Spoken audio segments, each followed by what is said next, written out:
Well, here it is, show numero uno of JonBownePolitix on your Friday, the 13th of October, 2017. Like David hurling a stone at Goliath, I'll be wrapping up the week for you, scraping off the disinformation of some of the stories you may have been force-fed by the CIA's Mockingbird media, and subsequently bringing you a few stories that may have been buried by that hideous beast. The news cycle has been a monstrosity. Let's take a look at what the hell just happened. Las Vegas. The timeline continues to mutate. Possible second shooters are still being determined, and the Mandalay Bay management appears to be wrestling with the Las Vegas Police Department over the narrative. Carlson and good guy former D.C. police homicide investigator Ted Williams brought a good deal of skepticism to the latest police version of the events about the crime of the year. Las Vegas shooting was an unusual story from the beginning, bizarre in some ways. But 10 days into the investigation, things are getting stranger, if anything, more baffling. Initial accounts and the timelines for the shootings have been replaced. A new timeline featured on the Today Show indicates police could have identified Stephen Paddock's location far earlier than they actually did. Watch. This is the sound of the actual first shot Stephen Paddock fired from his Las Vegas hotel room. Call the police. Someone's firing a gun up here. Someone's firing a rifle on the 32nd floor down the hallway. According to a revised police timeline, that was 9:59. Paddock began firing at the crowd outside at 10:05, then stopped at 10:15. A police SWAT team got to the 32nd floor at 10:17, and a minute later learned that the guard was shot and where the shots came from. That means it took Las Vegas police 19 minutes to find out what the guard and the engineer already knew, where a man was firing a gun on the 32nd floor. And then, despite one of the biggest police investigations in the history of Las Vegas, somehow Paddock's home was broken into. His house in Reno was broken into by someone. We don't know why. We don't know what they took, if anything. We know from the audio tracks that these weapons fired at about 11 rounds per second. That would be 19 seconds of firing if continuous. Gun experts say that there are 250-round magazines for the weapons pictured in the police photos of the crime scene, but only 100-round magazines are visible. That means that the shooter had to reload, lengthening the time it would have taken to shoot 200 rounds. Do you think that the guard would have just stood there for 25 seconds as automatic weapons fire shredded the door? The point is that the story about 200 rounds sounds preposterous, as does much of everything we have been told by the Las Vegas police at this point. That is, since the sheriff and undersheriff suddenly did 180s about having evidence that the shooter had help, had an escape plan, and did not want to die. One other thing, if this guy was such a cold-blooded killer, why did he shoot for the legs of the guard? Wouldn't a killer want to kill the guy? One other thing, the previous timeline made some sense that once he had shot the guard, he would have known that the police would certainly be close behind. Yet this guy, who had an escape plan and did not want to die, then focused all his attention to laying down a withering 2,000 rounds of automatic weapons fire. The entire thing makes no sense. The bump stock was created to be like a gimmick. You know, it was created to be like this, like weird little accessory that's kind of a joke amongst the gun community. You know, I go to the NRA shows, I go to SHOT Show, I go to Dallas Safari Club. I mean, I go to major gun shows every year. I see all the new products that are out. This isn't the type of product you would ever see really out there. It's kind of an embarrassment in the gun community, really. It's kind of like it exists. We know it exists, but we don't really talk about it, you know, until now. We kind of have to. And the thing about it is like I said, it's a gimmick. It wasn't created to be this end-all, be-all to loop around people like citizens who can't get fully automatic guns because they don't have a Class 3 license or an FFL. It was just kind of like, hey, we're at the range with our buddies, we're joking around. You know, in order for one of these things to work, you've got to have, like when you normally shoot a gun, let's pretend, well, here it is. I've always got a gun around me within arm's reach.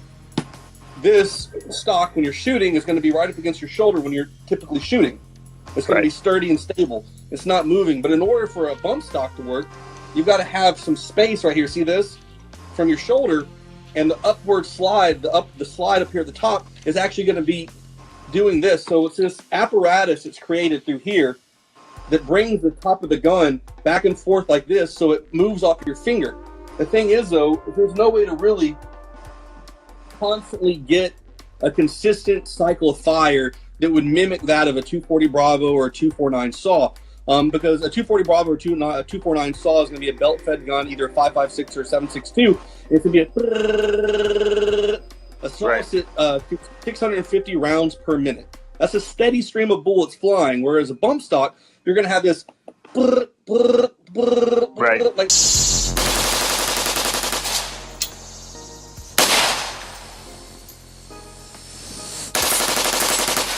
almost sounds like 3-round bursts, except a little bit more. It's hard to do that. And then talk about having 2 guns doing it, and you're sitting here doing that. I mean, come on, this guy is a 64-year-old retired accountant.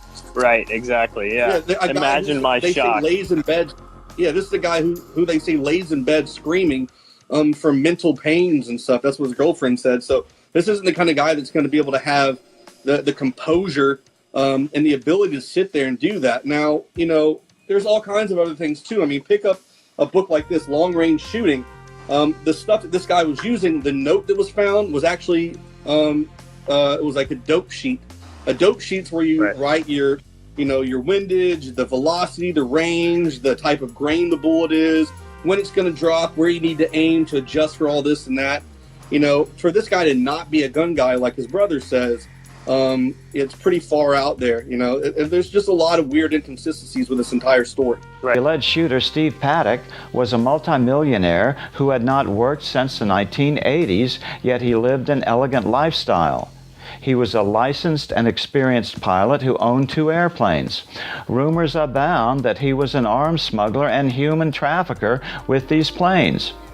Also in the rumor category, but worthy of inclusion because this needs to be chased down by professional investigators, is that it is said that Paddock owned a company named Paradise Ranch 21, a joint venture with the Philippine Children's Fund of America, which provides a temporary home for children flown in from the Philippines. I do not have the resources, including the time, to chase down these rumors, but someone must do it.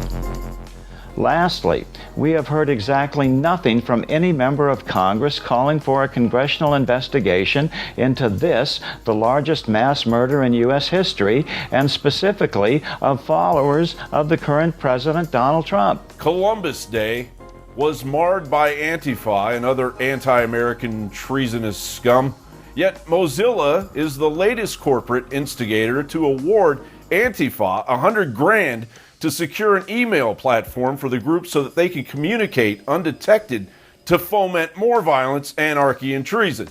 30-year-old Kyle Mescal was arrested and charged with criminal damage for defacing a cast iron statue of Christopher Columbus. In other cities, Baltimore, Queens, New York, also in Central Park, memorials have been vandalized. In New York's Columbus Circle, the Columbus statue there has been under 24-hour police guard. Mayor de Blasio earlier this fall ordering a commission to develop guidelines on how to address monuments that are seen as, quote, oppressive. War on Columbus Day has very little to do with Christopher Columbus and has everything to do with traditionalism, values, and Western European history. This is about eradicating Western European, aka white history. Now, I like history, whether it's good or bad. I want to know all about bad history because we cannot become better as a society unless we learn from the things we did wrong hundreds, if not thousands of years ago. Hurricane Harvey Weinstein blew through Hollywood, devastating the careers of all of the copycat power-hungry perverts in the wake. Now that the cat's out of the bag, 30 accusations of sexual misconduct slamming movie mogul Harvey Weinstein so far, the ugly truth about Hollywood is going to produce a stench in the news cycle for months, if not years to come. The drama continues. Amazon programming chief Roy Price has been suspended in the wake of sexual harassment accusations from Issa Hackett, a producer for Amazon's The Man in the High Castle. Hackett told The Hollywood Reporter that Price repeatedly propositioned her at a company party in 2015. She said she reported the incidents to studio executives who brought in investigators to look into the allegations, but she was never told of any outcome. I don't know about you, but for me, an industry that protects and harbors monsters should be toppled. Now, the tip of this iceberg is, of course, media mogul Harvey Weinstein. And this case, just in itself, proves that there is a conspiracy happening. So far, dozens of women are coming out, talking about the sex abuse that they suffered under this politically connected media mogul. And as more details emerge, the situation is becoming more disturbing, as we're finding out that Harvey Weinstein preyed on victims that were also only 17 years of age and tried to get them drunk and sexually abuse them. As globalism continues to take it on the chin, independence reigns supreme. The Guardian writes that EU chief Jean-Claude Juncker, who has been wasted publicly regularly at the EU, said, quote, "If you're sitting in the bar and you're ordering 28 beers and then suddenly some of your colleagues are leaving without paying, that is not feasible. They have to pay.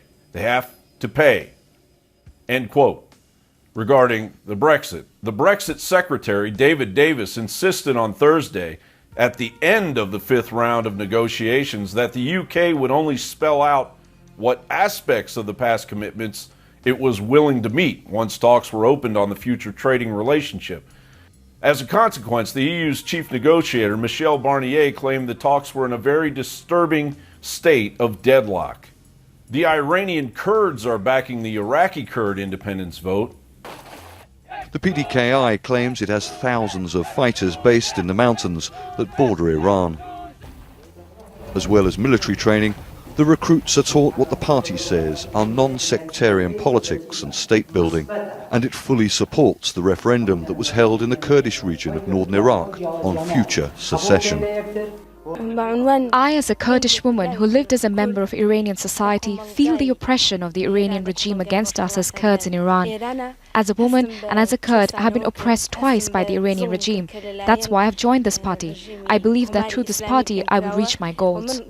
And Catalonia continues to fight for independence in any way, shape, or form that it can. How do you think Rajoy will react? Will it be Article 155 and all of the potential calamitous implications that that might carry? Exactly. So we know that Rajoy has asked to appear before Madrid's parliament tomorrow. So obviously it's going to be a response to this. Yesterday, the Deputy Prime Minister said, look, if we get anything that looks like a unilateral declaration, any document that carries the word unilateral, we are going to have to invoke Article 155. That's it. This is the end game here. Now, 155, as you know, would suspend the regional president and would suspend the autonomy, but it also carries a range of options for the government too. They could say, look, from now on, there's going to be a caretaker administration in Catalonia for X amount of months, and then after that, we're going to call a regional election. So it's a lot of options for the government. But if you, like you just pointed out, if we get a symbolic declaration of independence, but the law isn't actually enacted, now that brings question marks to what is the legal value of this and what's Rajoy going to do? Because what we know is that he's obviously going to get a lot of pressure saying, it's been too many, you really need to do something. Even if it's just symbolic, you need to stop it now and actually take measures. So that's obviously something that we'll have to keep an eye on. Is Puigdemont going to go for a symbolic move, or is he actually going to vote the law? Now, California is ratcheting up its independence from the United States. As the Sacramento Bee writes, the California Freedom Coalition is collecting signatures to get its ballot initiative in front of voters in 2018. It does not definitively say California will declare independence from the United States. It would repeal a provision in the state constitution that says that California is an inseparable part of the United States. It also directs the governor to negotiate for greater autonomy from the federal government and establishes an advisory commission on California autonomy and independence. Californians were asked about their thoughts on secession in 2014, with 20% seeing it favorably. After Trump's election, a Reuters poll found 32% now saw it favorably. We're not strictly saying secession right now, Marin said, But if that number gets into the high 40s or 50s, and then we have a few more tools to pursue it than Catalonia. Meanwhile, California wildfires have killed 31 so far and destroyed 3,500 homes. One of the biggest fires is threatening the city of Calistoga. Those flames jumped Highway 29 earlier this evening. Andrea Borba is in Napa County tonight with the latest. Andrea? Well, Ken, the Tubbs fire is about 2 to 3 miles outside of Calistoga proper. It is burning on Highway 29 on Mount St. Helena. Tonight, the fight is to keep it on that mountain. The fight to keep the Tubbs fire out of Calistoga is being waged here along Highway 29. Billowing smoke choked scenic vistas along the highway, a reminder that the flames are still in charge here. The fire jumped the highway this afternoon in at least one location, and CAL FIRE crews were determined to keep it from spreading further. With the turnout barely wide enough for water tenders and strike teams, CAL FIRE crews set backfires to choke the Tubbs fire of fuel, leaving it without room to run. Less than a quarter mile from that location, people vainly tried to load a horse on a trailer to get it out of harm's way. Spooked and stubborn, the horse refused to budge. Structure protection crews set up shop at this home on 29 as the forest glowed orange just beyond the roofline. While fires tend to lay down at night, the Tubbs fire continues to chew through vegetation, mocking the efforts of firefighters and their equipment. Now, here in Calistoga right now, the city remains under a mandatory evacuation order as it has since yesterday. At the moment, the video you just saw was that of a wildland fire. They are hoping to keep it as a wildland fire and that it does not run down here into Calistoga, into the city streets. Live in Calistoga, Andrea Borba, KPIX5. While Governor Jerry Brown recently signed a law making it a misdemeanor rather than a felony for HIV carriers to infect others with the disease while applying the same rules to California blood banks during a record hepatitis A outbreak that has killed 18, and reports of the outbreak spreading to Arizona are now surfacing. Investigators with the CDC are here in San Diego presenting their findings about how hepatitis A spread from San Diego to Phoenix. And 10 News reporter Jim Patton joins us from the convention center downtown, where he actually spoke to the doctor leading today's presentation. We're here at the Convention Center where an infectious disease conference is taking place this week. It's referred to as the ID Week, an ID standing for infectious disease. Been talking briefly by phone with Dr. Sally Ann Iverson, who's a researcher, and her presentation here has to do with an outbreak of hepatitis A in Maricopa County in Arizona at a homeless shelter. It happened in February of this year, and she says the origins of that infection, the man came from San Diego. She says molecular tests were done to make that confirmation. They found the virus strain in Maricopa County was exactly identical to the strain in San Diego. The hepatitis A virus is highly contagious, and it is transmitted person to person by the fecal-oral route. Most commonly, transmission occurs among close contacts of people who are infected with the virus. Although hepatitis A can also be transmitted with contaminated food, common source food exposures are fortunately now rare in the United States. Let us be clear, this outbreak is not from a contaminated food source. It is caused by person-to-person transmission. One of the challenges with this virus is the long incubation period. Incubation period refers to the period of time from which somebody gets infected to the point where they display their symptoms. With this virus, the average incubation period is 28 days. But the range of the incubation period can be anywhere from 15 to 50 days, which is quite a long incubation period.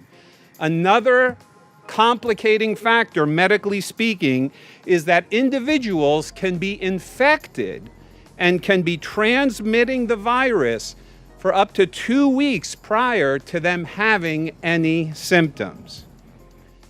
For those in whom symptoms develop, the symptoms of hepatitis include fever, fatigue, nausea, vomiting, abdominal pain, loss of appetite, a darkening of the urine, and something called jaundice, which is a yellowing of the skin and the white of the eyes. It is very important for us to highlight today the fact that while this is a broad concern, there is a targeted subgroup, a very focused subgroup in our community that is at high risk for which we have the greatest concern. And those high-risk individuals, some of whom have already been mentioned, include the homeless, IV and illicit drug users, men who have sex with men, individuals having sexual contact with someone who has the hepatitis A infection, people with chronic liver disease, and individuals who have clotting factor disorders. These are all individuals that we stress must absolutely receive the hepatitis A vaccine. Based on our current circumstances, and based on the unique and unprecedented situation that we are in San Diego currently, our public health department, under the leadership of Dr. Wooten, has expanded the base of who we are recommending receive vaccination to include the following occupational groups. Excuse me. Fire, emergency, and law enforcement personnel, food handlers, healthcare personnel and professionals, service workers working directly with the homeless population, and individuals working directly in substance abuse treatment programs. And finally, public transit workers. We have to acknowledge that based on the nature of this outbreak and based on insights that we have gleaned from history prior to the availability of the vaccine in the late 90s, we actually expect that this outbreak will last longer, and this outbreak will likely have an additional number of further cases. Turkey and U.S. ties continue to dissolve. The U.S. fired off the first volley in the diplomatic dispute on Sunday, issuing a statement saying it was suspending all non-immigrant visa services at diplomatic facilities across Turkey. By the end of the day, the Turkish embassy responded in kind to the U.S. The visa suspension war started just days after Turkish authorities arrested a U.S. consulate employee, Metin Topuz, claiming Topuz was spying for an exiled Turkish cleric. The U.S. says those accusations are baseless. Donald Trump travel ban victory. The National Review writes, for President Trump's so-called travel ban, October 10th was a big day after all. That did not seem a likely outcome when the Supreme Court removed the case from its docket, scrapping the oral arguments originally scheduled for Tuesday. That evening, though, the court issued a brief order that gave the president an important victory, one that is clearer than the court's June 26th ruling, which the White House dubiously celebrated as a big win. The court not only dismissed as moot the challenge to the administration's restrictions on travel to the United States by aliens from 6 countries, the court also vacated lower court rulings that had upheld injunctions against the travel restrictions. And President Trump today decertified the Iran deal. China holds a consistent stance on the Iran nuclear deal issue. We believe this deal is important to ensuring the international nuclear non-proliferation regime and regional peace and stability. We hope all parties can continue to preserve and implement this deal. The regime's 2 favorite chants are death to America and death to Israel.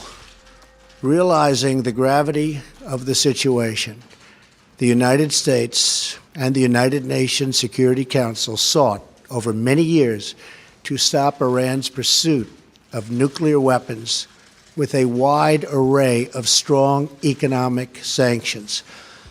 But the previous administration lifted these sanctions just before what would have been the total collapse of the Iranian regime through the deeply controversial 2015 nuclear deal with Iran.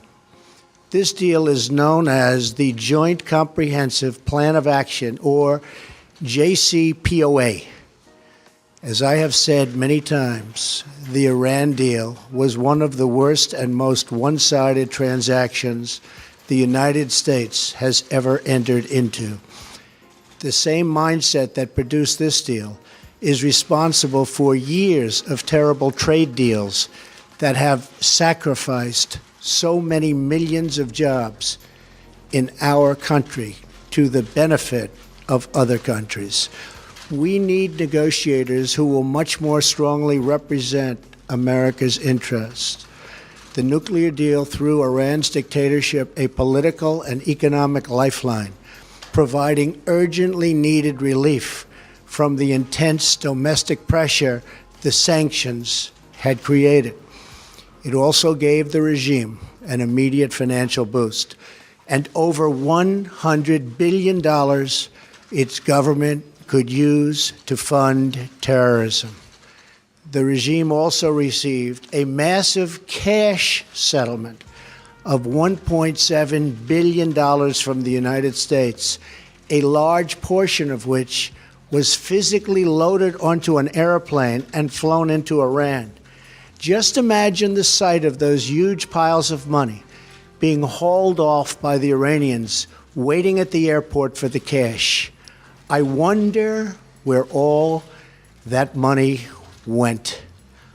Worst of all, the deal allows Iran to continue developing certain elements of its nuclear program, and importantly, in just a few years, as key restrictions disappear, Iran can sprint towards a rapid nuclear weapons breakout. In other words, we got weak inspections in exchange for no more than a purely short-term and temporary delay in Iran's path to nuclear weapons. What is the purpose of a deal that, at best, only delays Iran's nuclear capability for a short period of time? This, as President of the United States, is unacceptable. North Korea continues to lob insults and threats at the United States, claiming that they will launch a salvo of missiles at Guam. Project Veritas had yet another victory this time, exposing the bias of the New York Times and YouTube. Basically, that's what that news carousel kind of does. So, it's above the search results. So, at the very least, we can say that, this shelf of videos from news partners is legitimate news, because we know that these are legitimate news organizations. And if at that point somebody decides they're going to scroll past that and go find Alex Jones, well, they were looking for him to begin with anyway. Ominously, the New York Times issued this statement today to its journalists regarding social media. To the newsroom, we believe that to remain the world's best news organization, we have to maintain a vibrant presence on social media, but we also need to make sure that we are engaging responsibly on social media, in line with the values of our newsroom. That's why we're issuing updated and expanded social media guidelines. Two of the key points demand that in social media posts, our journalists must not express partisan opinions, promote political views, endorse candidates, make offensive comments, or do anything else that undercuts the Times' journalistic reputation. Our journalists should be especially mindful of appearing to take sides on issues that the Times is seeking to cover objectively. Meanwhile, the dinosaurs find themselves desperately struggling in the tar pits of bias and propaganda. Splinter News reports Disney ABC TV has begun making long-feared layoffs as part of a broader restructuring of its broadcast business, with rumors swirling that bigger moves, including a possible sale of ABC, are coming. Actually, a lot more happened this week, but I only have 30 minutes here. So to stay informed like the news junkies here at JonBownePolitix, please check out the JonBownePolitix YouTube channel, where you will find a daily playlist of news from around the world. You can also find us at gab.ai and support us at patreon.com/JonBowne or paypal.me/JonBowne. You can also find breaking news publications at dailynewscollective.com. Please leave any questions or comments below. Yes, we read and answer them. I'm John Bowne, and this is JonBownePolitix. Until next Friday, don't let the hype squander the truth.